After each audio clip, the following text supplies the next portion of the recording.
Hello po sa inyong lahat mga ka-crypto. Ako po si Pinoy Crypto Trader at sa video na ito ay atin pong pag-uusapan ang tungkol dito kay Bitcoin, kung saan ay meron daw pong isang eksperto kung saan ay nakikita niya na si Bitcoin ay aakyatin ito ang mataas na presyong 300 hanggang $500,000. At kasabay po nito ay may mga whales na tumutulong po para pataasin ang buying activity dito kay Bitcoin. Sa madaling salita ay marami pong mga whales ang bumibili ngayon ng Bitcoin.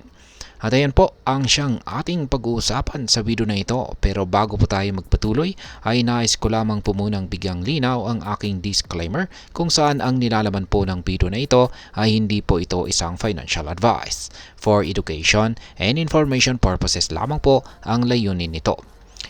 Ayan, ano nga ba ang nangyayari kay Bitcoin? Una sa lahat ay si Bitcoin ay umakyat po sa kanyang multi-month high na nasa presyong $69,500 nitong Lunes. Ngunit hindi po siya nagtagal. Bumaba po ito sa presyong $67,563. Kahit may pagbaba na 2.08% sa nakaraang 24 oras, may 3.22% pa rin itong pagtaas sa nakaraang linggo. Hindi nagtagal ay nagsimulang maging aktibo ang mga malalaking investor or whales na nag-uumpisang bumili ng malaki-laki.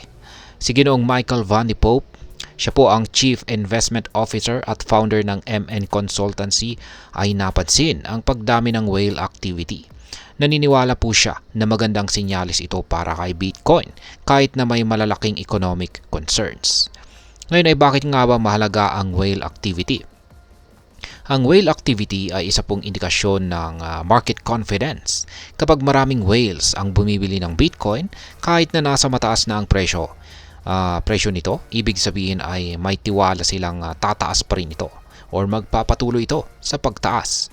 Ayon po kay Ginoong Van de Pope, posibleng umabot sa presyong $300,000 hanggang $500,000 ang presyo ni Bitcoin dahil dito.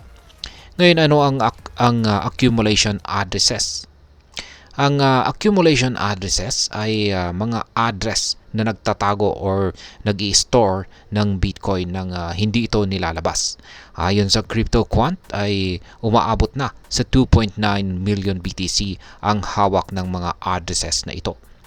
Noong January 2024 ay nasa 1.5 million BTC lang ang hawak nila. Pero mabilis po itong tumaas. Ang mga accumulation addresses ay kadalasang may hawak na 10 BTC or higit pa at naging aktibo ng mahigit sa 7 taon. Ngayon ay paano nga ba nakakaapekto ang Bitcoin Futures Open Interest, OOI? Ang open interest naman sa Bitcoin Futures ay umaabot sa bagong all-time high na $40.5 billion. Ang pagtaas po ng open interest or OI ay nagpapakita ng mas mataas na trading activity kung saan ay maaaring magdulot po ng mas mataas na volatility. Ang CoinGlass at CryptoQuant ay parehong nag-uulat ng pagtaas ng OI sa mga major crypto exchanges. Ngayon ay ano ang sinasabi ng mga eksperto tungkol dito? Ayon po kay Ginoong Van de Pope, ang pagtaas po ng whale activity ay magandang senyales para kay Bitcoin. Ang mga whales ay kadalasang pong may malaking impluensya sa presyo ni Bitcoin at kapag sila po ay bumibili, nagpapakita ito ng kanilang tiwala sa market. Ngayon, ang pagdami ng accumulation addresses at pagtaas po ng open interest ay nagsasabi ng mas mataas na demand at trading activity.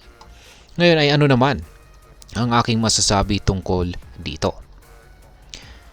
Sa tingin ko ay ang mga indicators na ito ay nagpapakita po ng isang positibong outlook para kay Bitcoin. Ang pagtaas po ng whale activity, accumulation addresses at open interest ay pawang nagpapakita ng mas mataas na interest at tiwala ng mga malalaking investors kay Bitcoin. Bagaman may mga economic concerns, nananatiling malakas ang market confidence. Kung magpapatuloy ang trend na ito, posibleng ang umabot si Bitcoin sa mga target na $300,000 hanggang $500,000 gaya po ng sinabi ni Ginoong Van de Pope. Ngunit, laging tandaan na ang cryptocurrency market ay puno po ng uncertainties at volatility. Kaya't mahalaga ang pagiging maingat sa mga investment decisions. At ayan mga ka-crypto, Hanggang dito na lamang po tayo sa video na ito. Sana po ay inyong nagustuhan ang aking paliwanag dito. Kung inyo po itong nagustuhan ay pakiclick lamang po ang like button nito.